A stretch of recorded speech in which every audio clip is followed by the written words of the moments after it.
Okay, so this is the morning of the day that I've been firmly and strongly asked to leave, and so I'll provide an update, and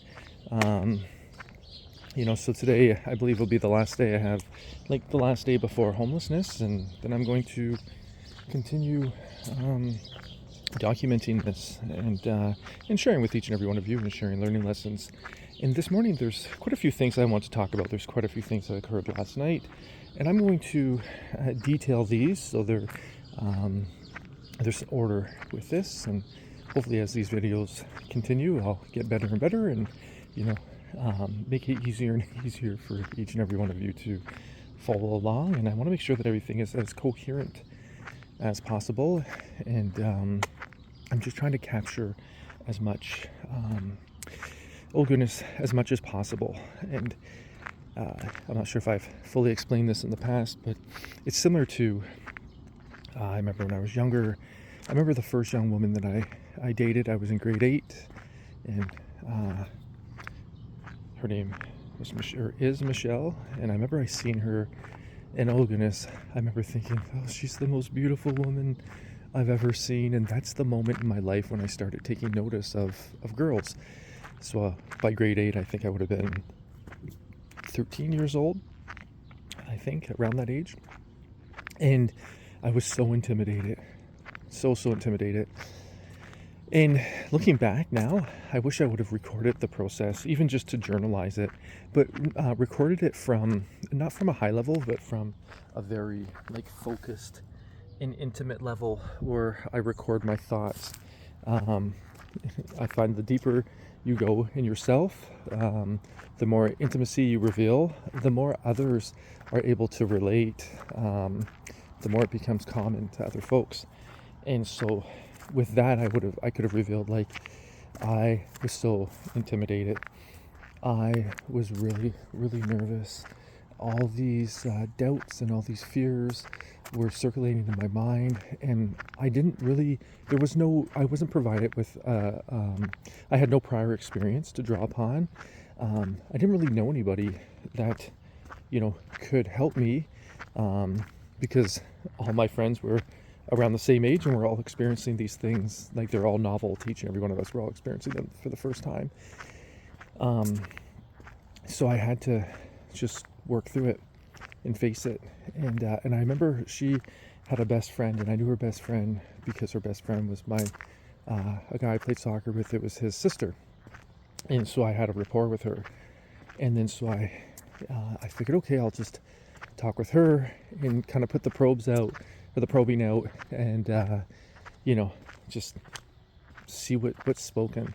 And so I did, and then it seemed like there was interest with Michelle as well. And then I got her number from her friend and asked her friend to kind of warn Michelle that I'd call her. And but anyways, if I would have recorded, I would love to record the feelings that I had pre the first phone call, and all the fears and the anxieties and the anticipated conversation, the anticipated lapse and lapses of conversation,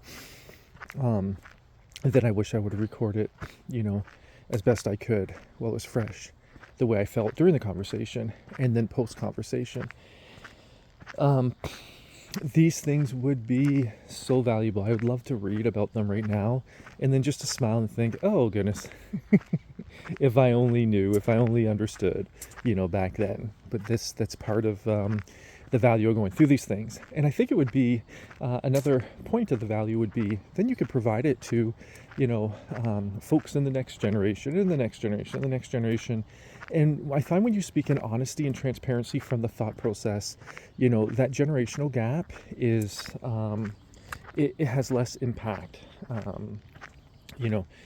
because it might be different technology, the way a young boy and a young girl approach each other, nowadays. It's probably probably through social media to begin with, or I would assume anyways.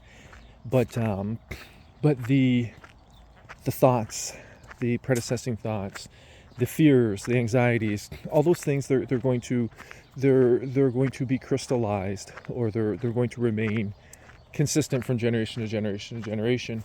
And the more you can focus in on those thoughts and pull them out with accuracy, the easier you can relate, or other folks can relate to what you're saying. And I find the more value that can come from it. And one of the main reasons to keep in accordance with this example I just gave would be, the value would be, if I had that when I was that age, before asking Michelle out, I could read it and I could say, I don't know if I want to read this, I don't know if I agree with this. And then I start reading it and I'm like, oh my goodness, I felt the exact same way, or I feel the exact same way. Oh my goodness, this is the strategy I'm going to take. Oh my goodness, this worked out for this person, but I don't know if it's going to work out for me. But that seems to be the same nerves and the same reservations that this individual has as well. So anyways, that's what I really desire to bring forth in these videos, in my writing. This is the perspective I like to write from. I choose to write from, and it's to learn from everything. Learning from everything is the most wonderful thing. Receiving that lesson, and then bringing it forth for yourself to utilize in the future, but also for other people if they decide to utilize it. That's wonderful. But also if they decide just to look at it, and then maybe discard it, and then they'll go through the situation, then they'll say, maybe I was wrong, and then they can look at it again and say, you know what, there was a little more fruit to that, and then it could inspire them to record their thoughts and to, I just like to see people learn. I love to see people grow, and I love to see solutions to problems. I hate seeing the same thing over and over and over and over again. It's, but I also understand that there's variables, there's circumstances, there's reasons why, these things happen over and over again. And oftentimes these variables, they're unseen, or they're our world might call them psychological, they're spiritual, they're hidden, and so they're not as easily accessible, and they're not as easily changeable or altered. And I think it's wise to provide that information as well, and just to bring it forth into clarity, to be dissect it, and to be virtually just to be seen and then learn from. So anyways, so today is might be the last day before I transition into homelessness. And there's a few things that happened last night, so I'm going to talk about this in an orderly fashion. So the few things that happened last night, and then I'm going to talk about my mind frame this morning. So more importantly, gratitude in the way I want to leave the place that I'm currently at. And there's a couple other things I want to talk about afterwards, but I think that'll be sufficient for this video. So the few things that happened last night was I find it very difficult. So I think there can be a lot of value added in this. This is a major transition. The prospect of being homeless is it's a very difficult one, because I'm fully cognizant and aware that it can have the potential to create the biggest downward spiral. And we're talking about like a knockout punch. It could have it's like if you lose a job, that's like somebody, giving you, a jab. It's like in a relationship, having a crumbled relationship and you break up, that's like a right hook or a right cross. But homelessness is like a liver shot uppercut. Like it has the potential to completely knock you out. Because with homelessness, when I'm thinking about it, I was thinking, oh goodness, how do you maintain a normal life. Like we're always growing, we're always learning, and we're always evolving virtually. And one of the biggest things too, and socially as well, and your social aspect of your life is so under, I wouldn't want to say under, sorry, pardon me. It's not that I wouldn't want to say, I wouldn't say underappreciated, because I think it's appreciated, but I would say undervalued. Or it has the potential to be undervalued. And by undervalued, I mean your group of friends, the people that you associate with, they're so much more than meets the eyes, or so much more than just a basic appraisal. And I don't find everybody gets to this level of understanding, but when you get to this level of understanding, you realize that your group of friends is actually like your confidants, and where you receive counsel from. And I think of the Holy Scriptures when it talks about the wisdom in receiving counsel from many sources. That's going to be your group of friends. So you'd want to choose them wisely. You'd want to pray to the Lord. Hey, good morning. How are you? I am well, thank you. So you'd want to pray to the Lord, and then ask Him for the right people, for Him to reveal the right people to you. They're also character shaping. The way they talk, the level of maturation that they have, all of these things, you're always learning and growing, and you always want to be kind of like, if you're, that example when I was in grade 8, if I want to learn and grow and be prepared for the examinations in grade 10, I want to be around either grade 10s or even better, grade 11s. You always want to be, or if you're at work, you want to be around folks that you're probably intimidated to be around to begin with, but folks that are at the level or performing the things that you desire to perform. Same with sports. If you want to be better at the sport you're doing, you want to play against better competition. You want to be the one that is always learning and growing, but offering as well. And then you want to be around folks that are, aspiring to be where you desire to be, and are always learning, always growing, always pushing themselves, and that's where you want to be. So with your friendship, or the people that you're around, the people that you spend your time with, they're highly important. So that's part of your socialization. So maintaining that socialization when you're homeless is, so I haven't been through homelessness yet, but it's a daunting task. It's a daunting thought, because the whole prospect of homelessness turns into survival mode, where you're going to be looking for places to sleep, safe places to sleep. And then your quality of sleep is going to dwindle. But then, because you don't have a home base to rest, you don't have a home base to entertain, your options for socialization become much more limited.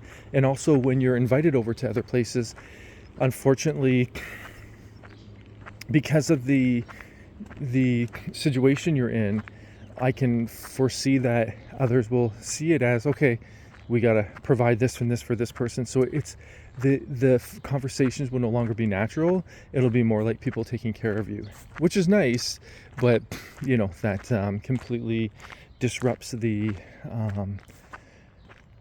dynamic of socialization. So I was thinking about that.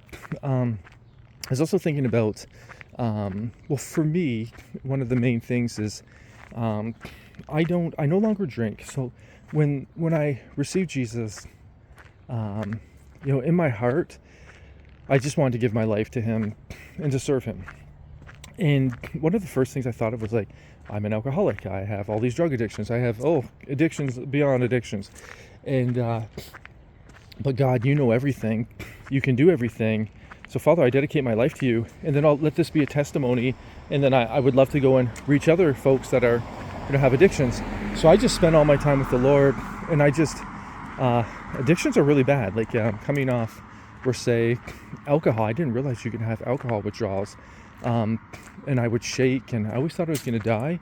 but I had like my mind frame set up that I was going to, you know, it's either be delivered by God or die. I'm very extreme in the way I think and the way I do things. And so when I enter the kingdom of God, I enter the kingdom of God extremely aggressively. And, I used to have all like these mind-splitting migraines and all these different physical ailments. So I just kept seeking the Lord and doing whatever He'd say, and paying whatever cost there was to pay. And then He's healed me from all those things. And and then He revealed to me too that those were just things offered to placate the symptoms.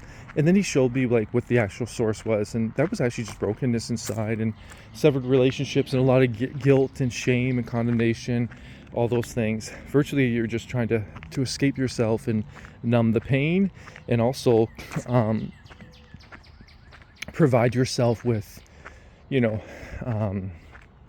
mind-altering substances to either take the edge off or to help you feel more comfortable, doing things that you don't really feel that comfortable doing, which could even just be looking people in the eyes or talking in public.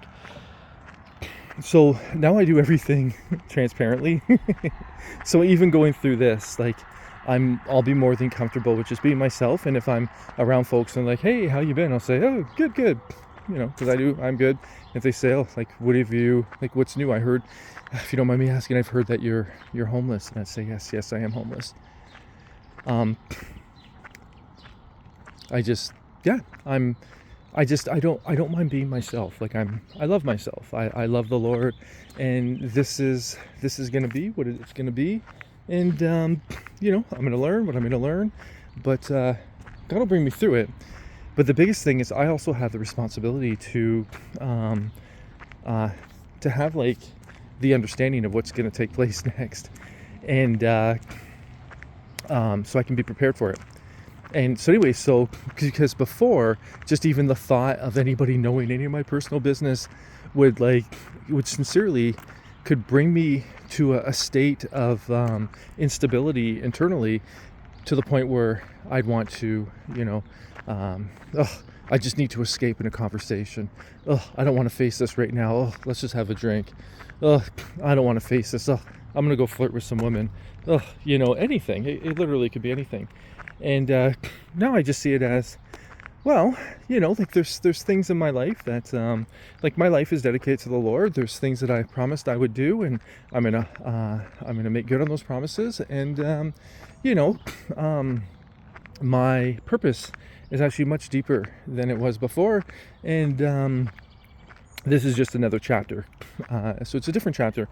And as per always, I'm just going to learn as much as possible. But anyway, so I say all that stuff to say, I don't worry about being like, I won't be around drugs or alcohol. Unfortunately, when you're put in a state of homelessness, if you're put in a state of desperation, and, if, somebody, thinking of a time in the past, if people are doing things they shouldn't be doing and you're desperate and that's the only door that's open to you, it puts you in a really bad state. So this is where I feel, as a child of God, I can learn from this and identify the danger in this. You would never want to put somebody in direct alignment of temptation. You'd always want to provide a way of escape. And so this is something that I was thinking about last night, about how what I would need in this moment would be wonderful if there's like a facility. Maybe they had like a shared kitchen, maybe a shared common room, but if they have private rooms, that would be wonderful. But the biggest thing is that atmosphere we'd have to ensure that atmosphere is free of abuse, free of intimidation, free of drug selling or drug use and in the sale of drugs or alcohol. A place that's peaceful, and a place where whoever's there, like they can like they have the opportunity to have like structure, to have good healthy meals, to have a place to shower and for personal hygiene, a place for exercise, a place just to keep a routine. And I think like that's one of the most troubling thoughts about this is if your routine goes and you just become like in full-blown survival mode, trying to catch sleep here, then you're unable to make appointments because you're never really sure where you're sleeping, you're never really sure what you're doing. Once your routine and your structure goes, I can see it being like a very terrible downward spiral, and one that would be very hard and timely to rebound from. So that's what I'm aware of. That's what I'm going to try to avoid. That's what I'll document. And so the food, oh my, like I have $0 in this moment. So I'm just prepared to fast. I'm always prepared to fast. And oh, sorry, but I want to talk about that environment. Hello, that environment as well. So it's not just the drugs and the alcohol. I'll also stay away from corrupt conversations. I want nothing to do with corrupt conversations. It'll seem like I'm a loner to most people. I'm really not a loner at all. I'm extremely social. I love being social. I love people. It's just certain conversations are unhealthy for me, and they will not they do not add to the direction that I desire to go in. In fact, they take away. And also there's certain things I just can't come into agreement with. If people are gossiping, for example, I do not want to be around that, because I won't even laugh or partake in it, because I do not want to have anything to do with gossip. I'm not judging the people at all, but God hates gossip, and I hate what God hates, and I'll remain firm and true to that, and separate from it. Same thing with lies, same thing with manipulation. So I'm extremely social, but I won't be around immature personalities. It's not that I'm judging them, but I will be accountable before the Lord for my life and for what I'm ingesting, much like the food I'm ingesting and the food I won't ingest. It's the same thing with conversations. So anyway, so the second part of this is last night, there's a few things that came up. So I was watching, the one thing was I was watching a video on invisible people, and it was a young man. He was in Miami, and he was just sharing his testimony.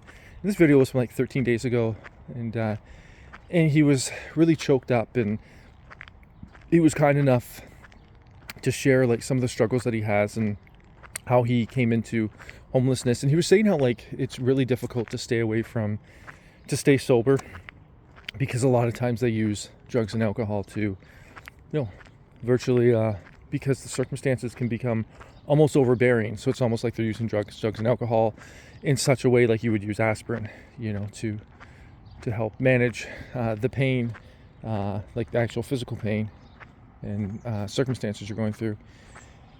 But my heart just really went out to him at the one point, because he said, the hardest thing for him is when people ignore you. And he said that's one of the hardest things he's had to deal with and had to face.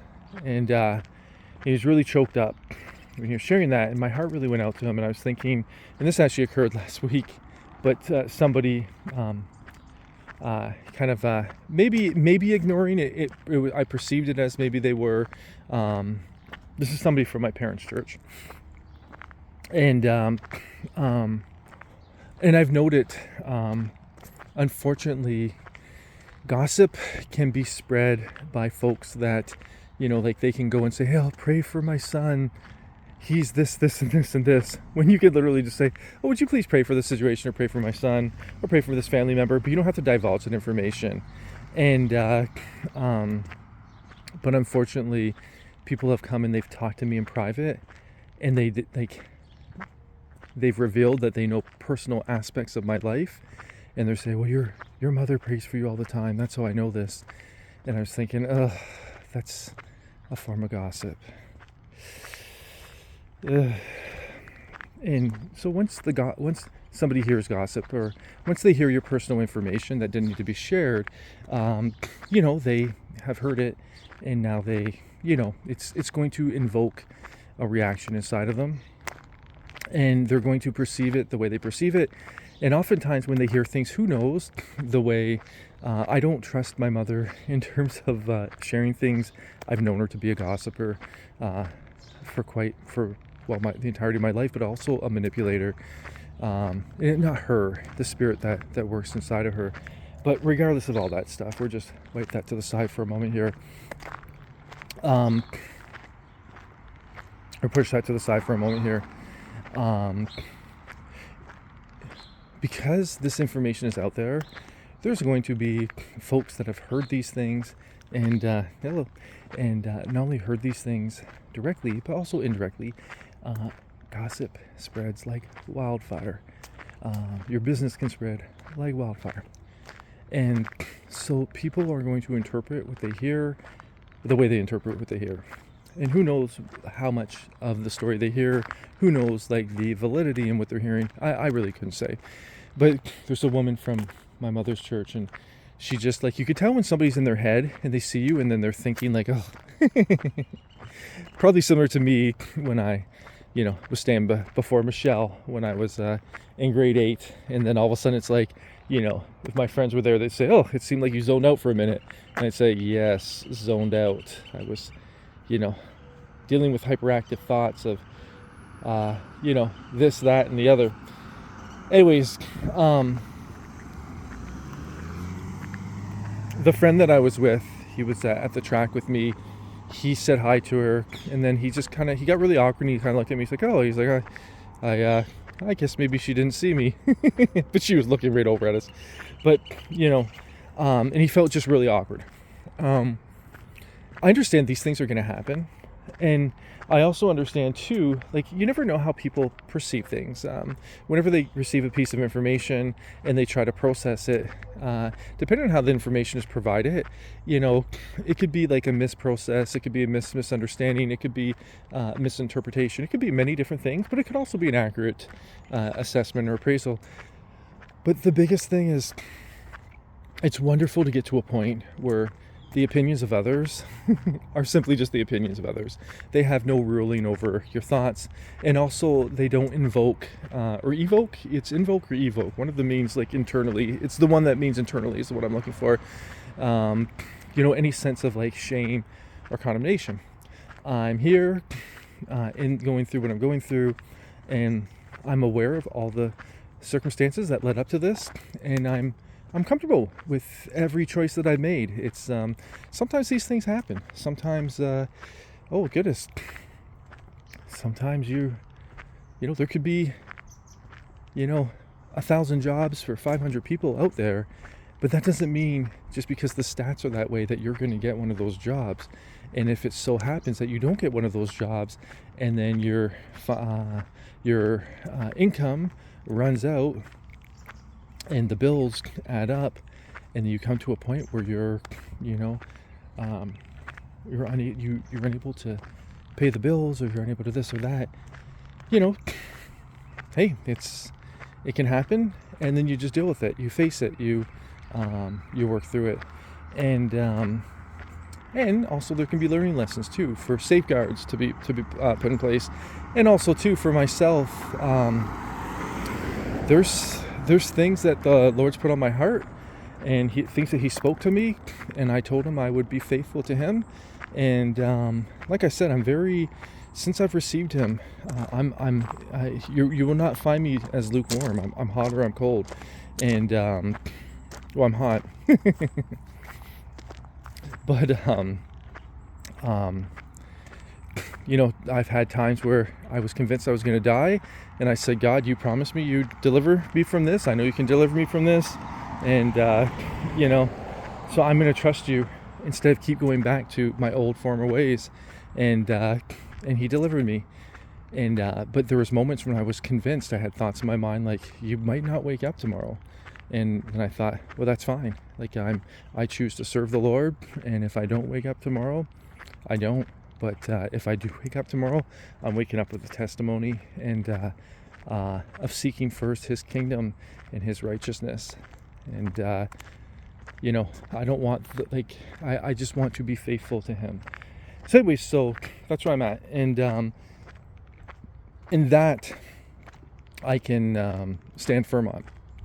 And so anyways, so with this young woman, with others, oh goodness, especially in a small town, I'm certain many people might think many different things about me, and they might draw up the imagination is an imaginative thing. They might draw up a bunch of conclusions about why I'm where I'm at, and what could have happened, and this and that, and that's just, it's part of it.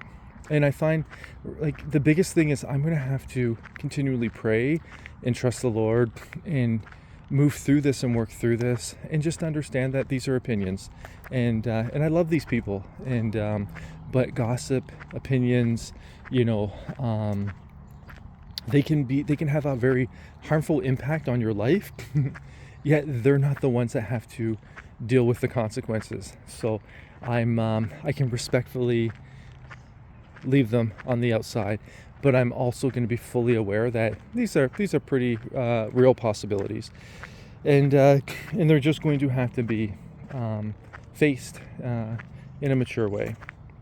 So, but anyway, so with this young man, he was talking about that, and I was just thinking, this is one of the things that, praise God, you can learn from this is, with others who are going through, who are homeless, and this man seems like he's been homeless for many, many years. Of course, to look them in the eyes, to treat them with the same humanity I would treat them if they were the CEO of a major corporation.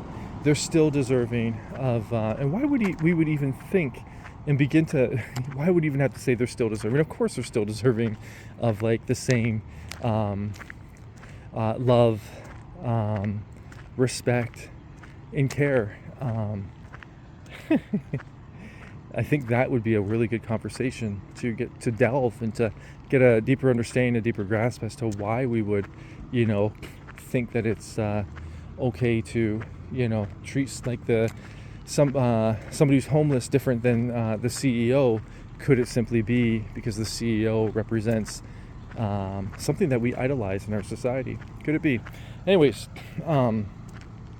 but I was learning a lot from that and watching that video, and I was just thinking about how, and there was another video with this young woman, and she just had such a really positive attitude, and I was just thinking a lot about how,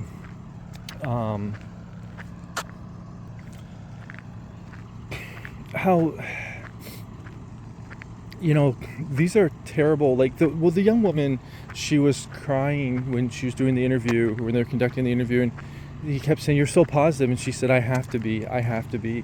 And so first and foremost, I can't relate to what it would be like for a young woman, especially in like a homeless young woman in a bigger city. She's going to encounter different challenges and different threats and different dangers than I would, or at least to a different level, a different degree.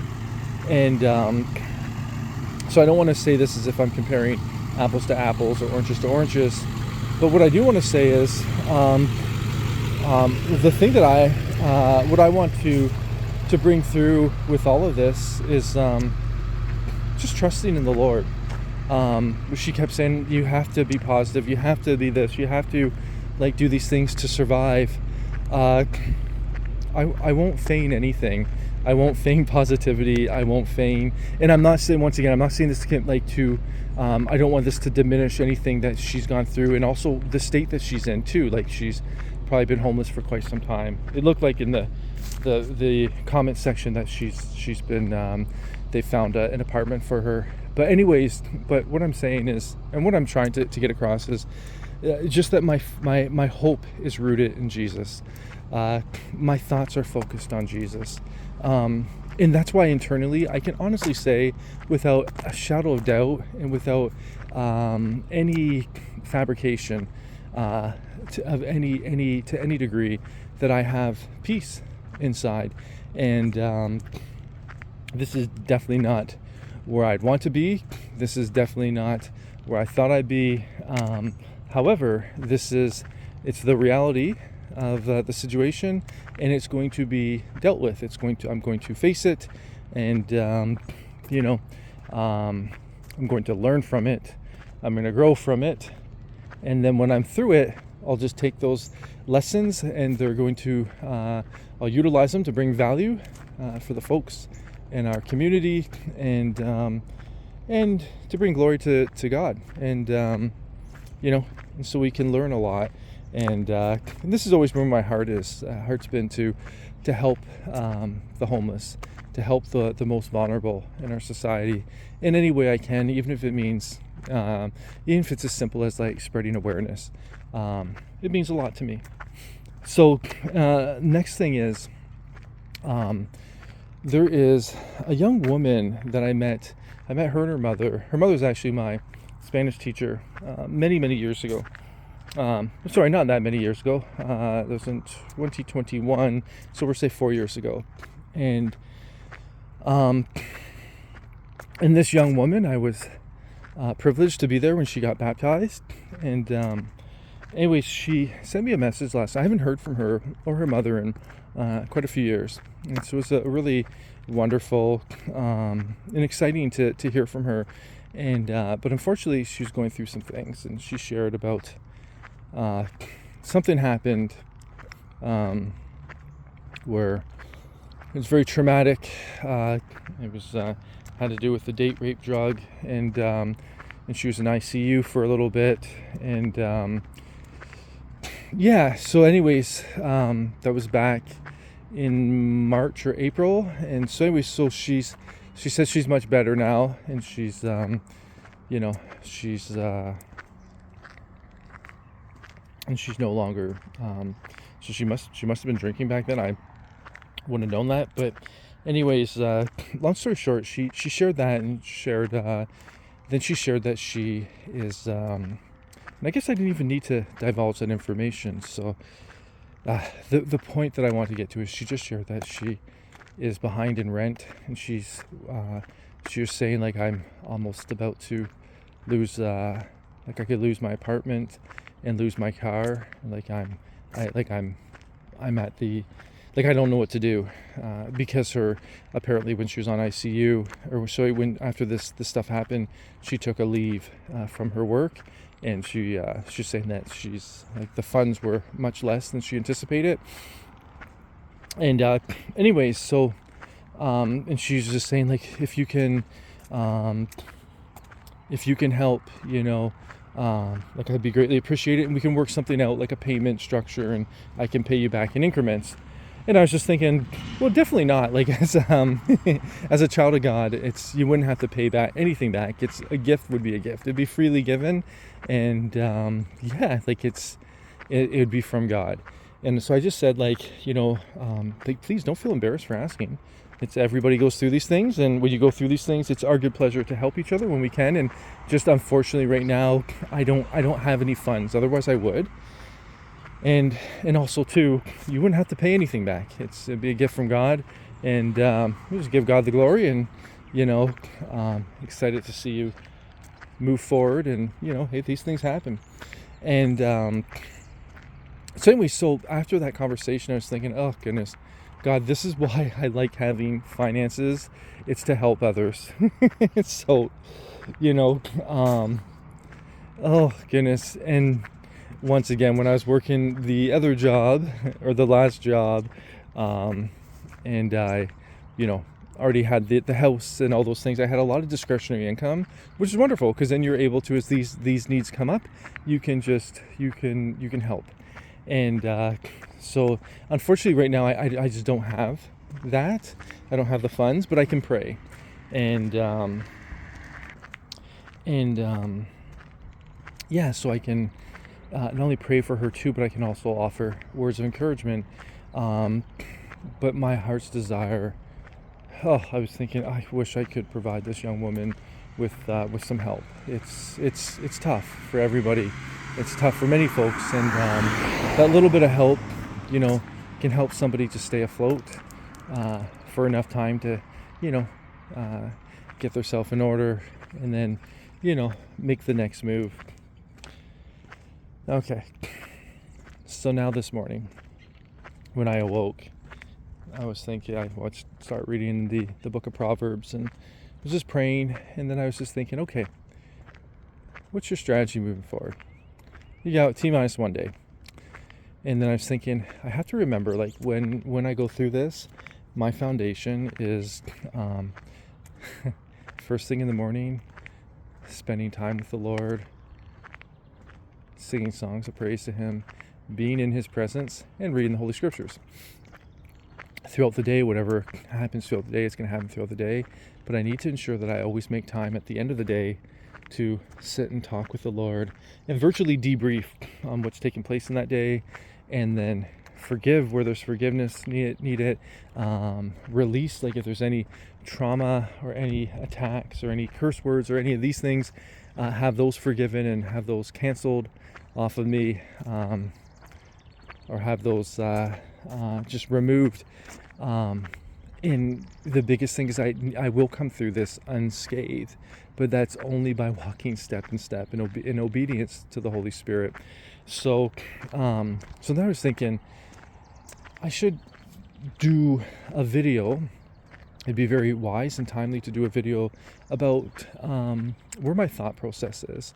And I was thinking, talk about like right now. So before I leave, and as I leave, I want to make sure that I leave my parents' place in a better state than it was when I moved in. So I just want to clean, and maybe it won't be better than it was when I moved in, but I just want to make sure I do a thorough, deep clean. And in the bathroom, in the room, I've already done the laundry for the bed, the comforter, and and the bed sheets. But I want to make sure that I bless them. I want to make sure that I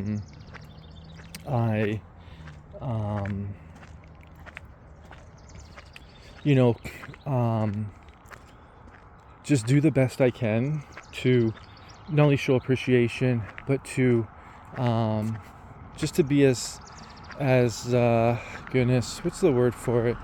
Anyways, I just want to do the best I can to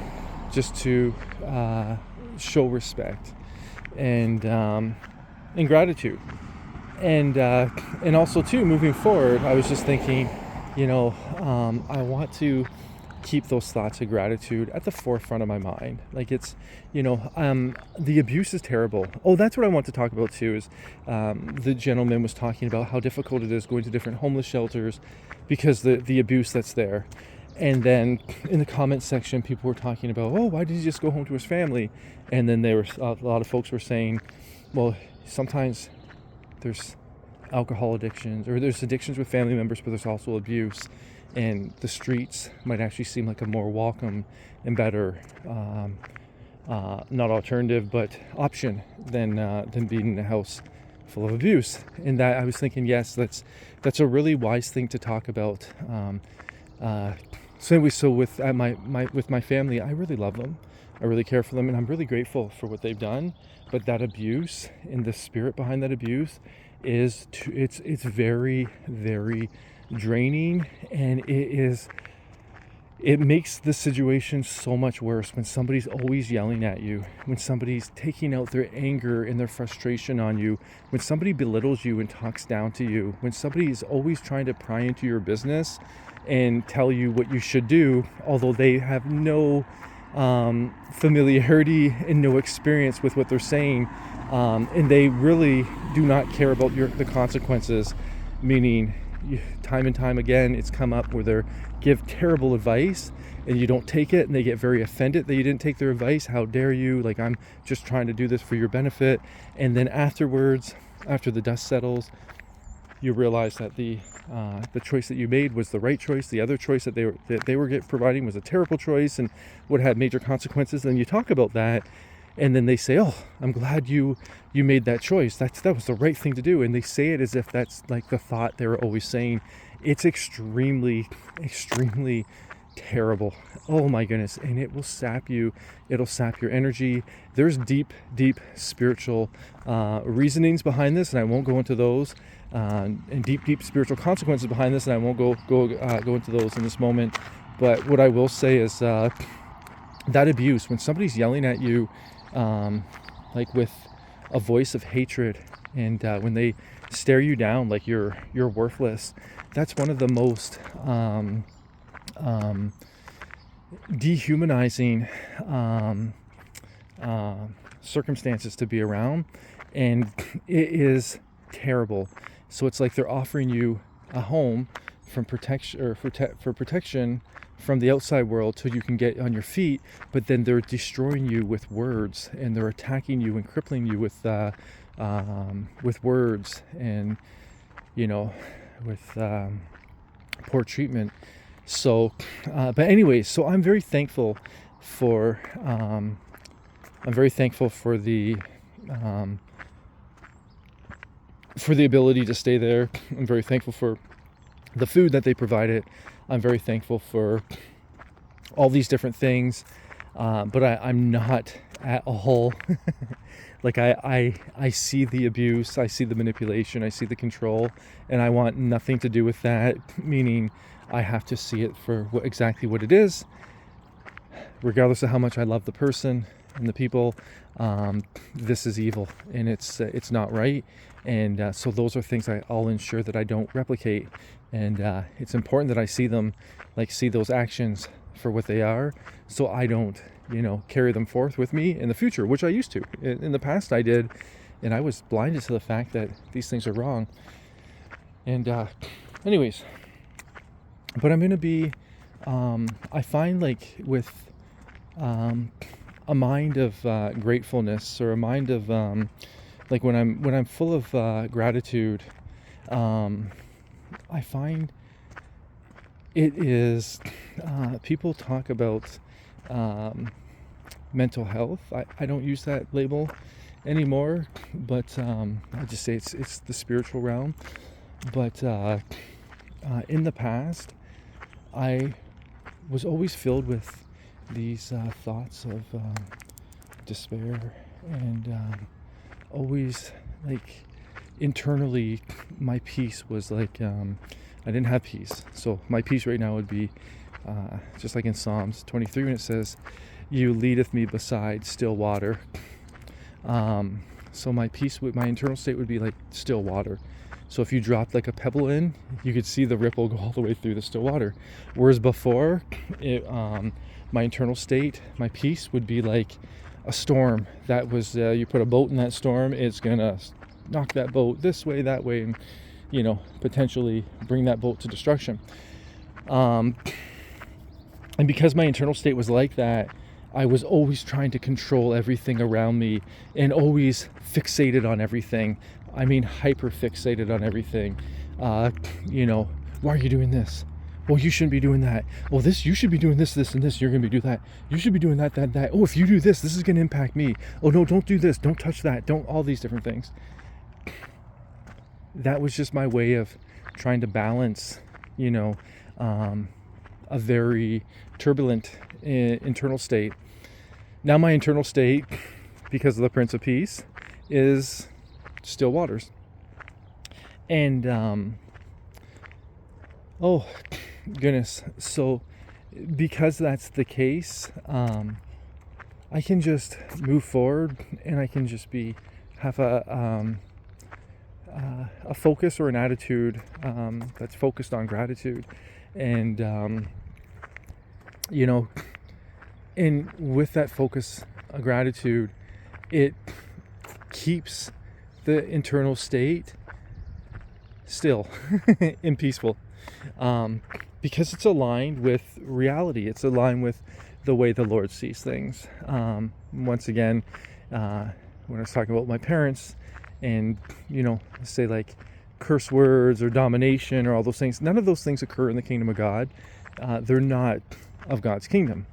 But I love my parents, so it's I have the ability now to love my parents, but to not like the treatment, and to ensure that I don't bring forth that treatment to others. But I can still be grateful for what they provided, and then also resistant to the teaching that they're demonstrating through their actions. It's going to be the same thing moving forward. Is wherever I'm at, it's actually going to be more heightened.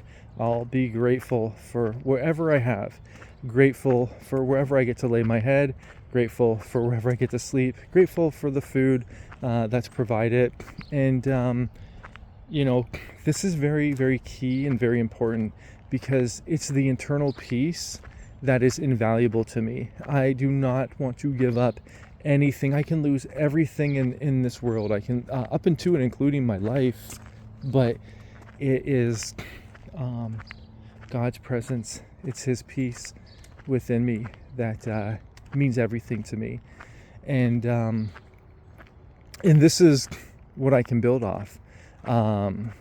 This is when I come through these things, this is a solid foundation. And so when I go through this, I'm going to allow this to sharpen me. I'm going to allow this to bring up my insecurities, and then I'll face those insecurities, and I'll humble myself before the Lord. I'm going to allow this to bring up and raise up different challenges, and then I'll see those challenges and I'll ask the Lord for His strength to get through them. And then when I get through them, when I endure, then I can go back and I can speak blessings, and I'll be equipped to help others that are going through this. But also it'll bring up when problems are arisen. Also, what else gets brought to the surface is solutions, or the potential for solutions. So yeah, it's I'm excited for it.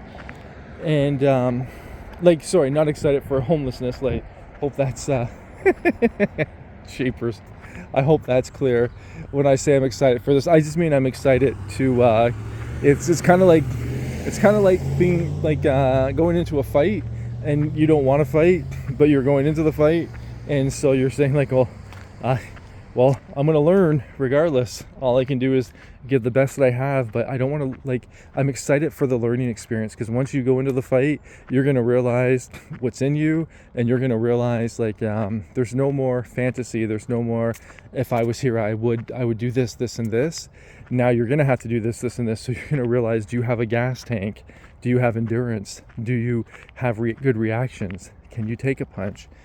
Can you deliver a punch? Do you have good footwork? Do you have good grappling skills? When you're in a compromising position, are you able to remain calm, and you're able to not allow panic to override your body and then bring you to an early demise? When it comes to attrition, do you rise to the top?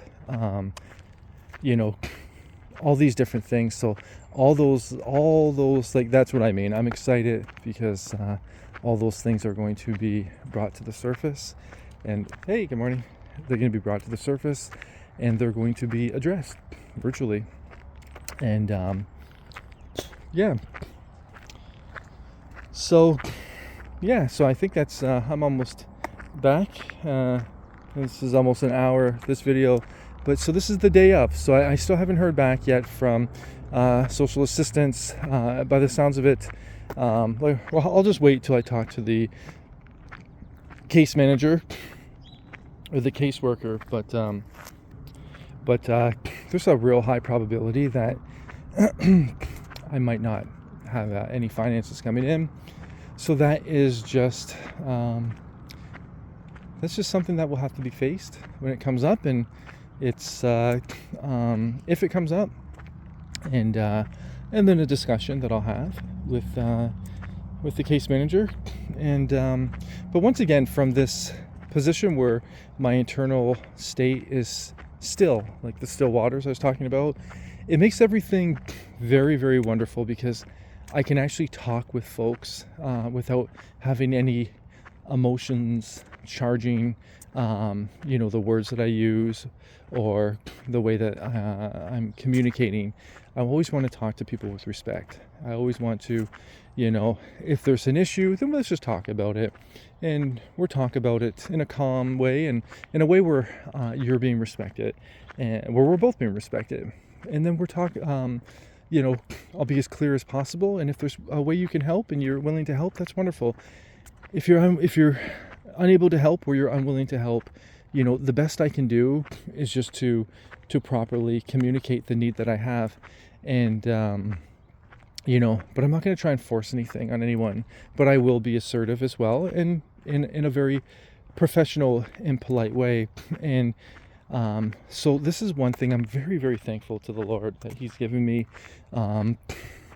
is no matter what I'm going through, no matter how others are treating me, I never want to repay evil with evil. I never want to, you know,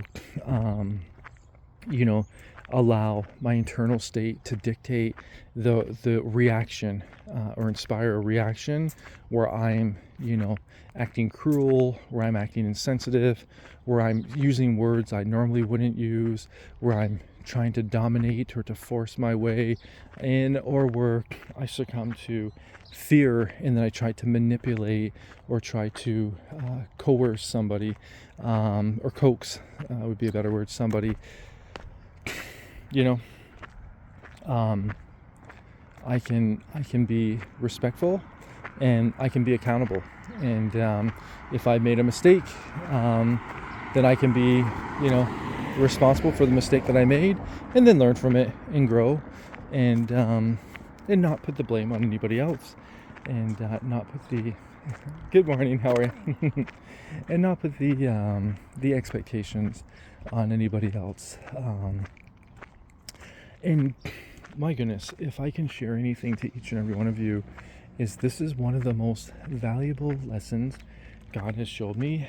I used to be one of the most entitled people you could ever meet. So selfish and so self-focused. This is before Jesus. And I didn't realize I was selfish and self-focused.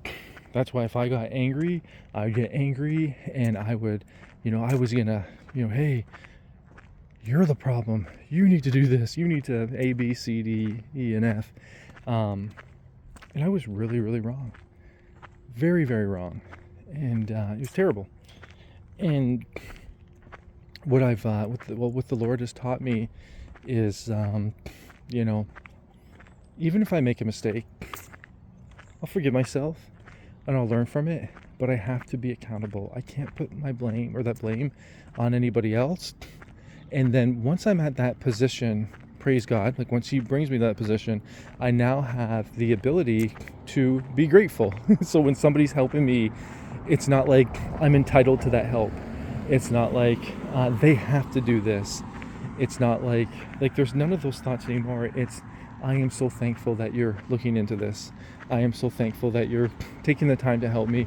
I am so thankful, that I have this opportunity.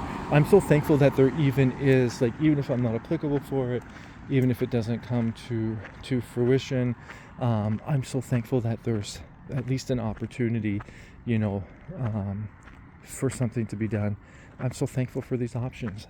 And also too, the Lord has brought me to a point where I realize the impact of our words, and the impact of the spirit realm. So it's like the person that I'm speaking with, they have a life, they have a family, they have an internal state where they desire love and peace, and they desire to be protected. I want to speak life into each and every one of them. I desire to be somebody that has a positive influence on them. So when they go home, they can say, oh, I had a really wonderful conversation with this person. You never know what they're going through, what anybody else is going through. And a little bit of common courtesy, a little bit of respect, and it goes a long, long way. And I just want to speak God's love and His peace over the people around me. And how dare I say I want to speak God's love and His peace over them, and then the next moment, be overruled or dominated by the flesh, and then start speaking, evil things from my mouth. So, yeah, He has taught me that, and the Holy Spirit has provided dominion over my flesh. And my goodness, so if I can share anything with anybody, this will serve you so well, because it will really amplify. It's amplified in every relationship that you have. To put the needs of others first, to be very patient, very slow to speak, and very quick to listen, very gentle and merciful in your words and in your responses. Quick to try to understand. Quick to forgive. My goodness, I think about my wife. I want to look into her eyes and then just be, that support that helps her to,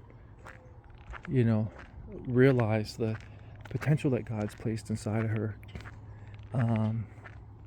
to speak blessings over her, to not ignore or, brush aside, the things that are not easy to look at, or the things that, are difficult to talk about, but to talk about them with grace and to bring them out in the open and to constantly get right to the root of these issues. So they're, the tree that bears bad fruit is pulled out from its root, to be patient and kind, to lead by example. And, it's really wonderful. It's very, very wonderful.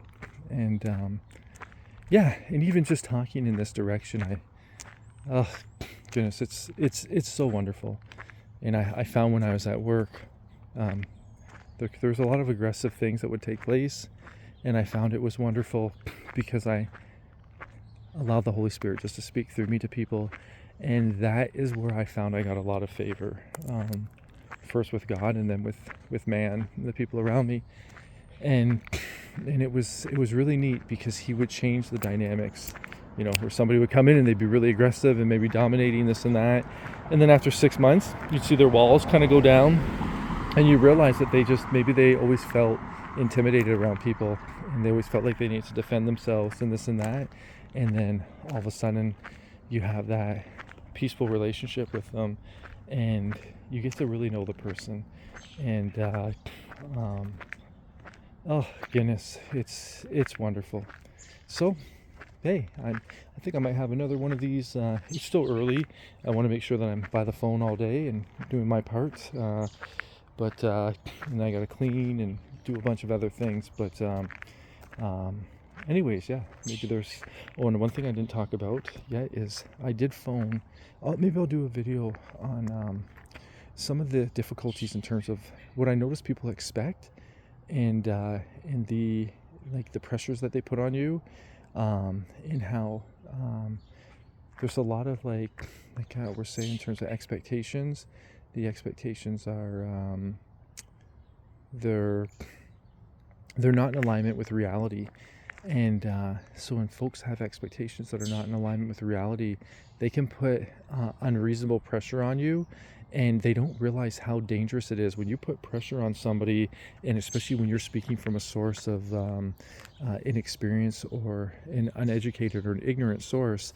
Virtually, you can put pressure on somebody, and it makes the situation so bad, and then you see that person get filled up with all this anger and all this anxiety and all this fear, when that's all, like, the anger and the anxiety and the fear is all a byproduct of their lack of maturation and their lack of obedience to the Lord and to Jesus' commands. And it makes a situation that's already trying almost insurmountable or impossible. So good learning lesson, good thing to talk about.